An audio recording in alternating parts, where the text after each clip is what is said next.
जनता आवाज news channel, आवाज जागरूक जनतेचा। राहता येथे श्री साई राजा वीरभद्र अमृतेश्वर भव्य पायी दिंडी नांदुरकी सोहळ्याचे प्रस्थान डॉक्टर सुजय विखे पाटील यांच्या हस्ते नारळ वाढवून करण्यात आले। राजा वीरभद्र अमृतेश्वर भव्य पायी दिंडी सोहळा आणि ज्यांच्या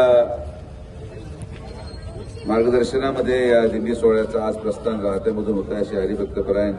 अर्जुन महाराज चौधरी या ठिकाणी या दिंडीमध्ये सहभागी होणारे निर्मळ पिंपरी, राहता, नांदुरकी, औरंगपूर, सादतपूर,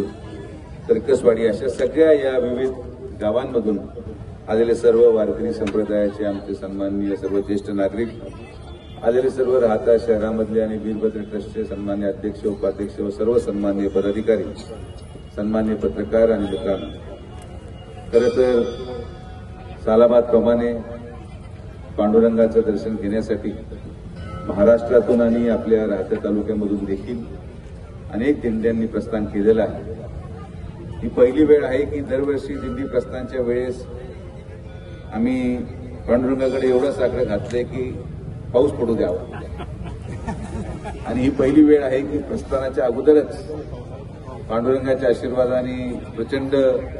पाण्याची उपलब्धता आपल्या सर्वसामान्य शेतकऱ्यांना झाली। आता जाताना पांडुरंगाकडे एकच साकडा घाला की असाच पाऊस दरवर्षी पडू द्यावा, जेवढीच मागणी आपण पांडुरंगाच्या करतो, जेवढे आपले सर्व सन्मान्य वारकरी संप्रदायाचे सर्व नागरिक आज प्रस्थान करत आहेत। तुम्हाला सगळ्यांना आमच्या विखे पाटील परिवाराच्या वतीने मी शुभेच्छा। या प्रसंगी दिंडी चालक अर्जुन महाराज चौधरी, भाजपा मंडल अध्यक्ष स्वाधीन गाडेकर, योगेश चौधरी, अशोक गाडेकर, केशव तरस, प्रताप काळे, विठ्ठल मुर्तडक, पोपट निर्मळ, किसन काळे, रामदास चौधरी, सोपान कारभारी निर्मळ, दत्तात्रय तळोले, सोपानराव निर्मळ, बाळासाहेब गिरी, एकनाथ तिडके, भाऊसाहेब अनारसे, भीमराज चौधरी, बबन कांबळे, अर्जुन काळे, एकनाथ नरोडे, अशोक निर्मळ, ज्ञानेश्वर काळे, कुंडलिक शेळके, बाबासाहेब वरपे, माऊली गाडेकर, संजय निर्मळ, एकनाथ निर्मळ, हौशीराम तळोले, गीताराम डोळे यांच्यासह वारकरी ग्रामस्थ उपस्थित होते।